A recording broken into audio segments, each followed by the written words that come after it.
سیاست طاقتوروں کے لیے نہیں، کمزور کے لیے ہوتی ہے۔ دھیرانی پروگرام ان کے لیے ہے جو مالی وسائل کی وجہ سے بیٹیوں کی شادی نہیں کر سکتے۔ لاہور میں وزیر اعلیٰ پنجاب مریم نواز کا تقریب سے خطاب، کہا 2000 کے قریب بیٹیوں کی شادی ہو چکی ہے۔ وزیر اعلیٰ کا کام کرسی پر بیٹھنا نہیں، عوام کی خدمت کے لیے ان کے بیچ میں موجود رہنا ہے۔ وہ ماں کی طرح ضرورت مندوں کا خیال کرتی ہے، ان کی کیئر کرتی ہے۔ ریاست ہے وہ طاقتوروں کے لیے نہیں بلکہ کمزور لوگوں کے لیے ہو۔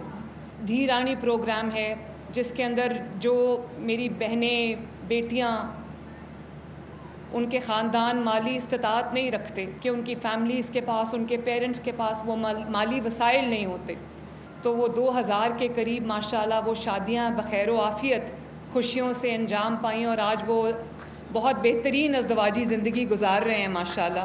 تو مجھے خوشی ہے کہ اب اقتدار کا رخ جو ہے وہ بدلا ہے اور اقتدار کا رخ ان لوگوں کی طرف ہو گیا ہے جن کا حق ہے کہ جو اسٹیٹ ہے، جو صوبہ ہے، جو حکومت ہے، وہ خود ان کے دروازے پہ چل کے آ کے ان کی مشکلات کا، ان کے مسائل کا حل ان کو دے۔ اللہ تعالیٰ نے آپ کو کرسی پہ پروٹوکول انجوائے کرنے کے لیے نہیں، پاور انجوائے کرنے کے لیے نہیں، بلکہ اللہ تعالیٰ نے آپ کو ہر اس انسان کی مدد کے لیے یہاں پر بٹھایا ہے اور وسائل دیے ہیں۔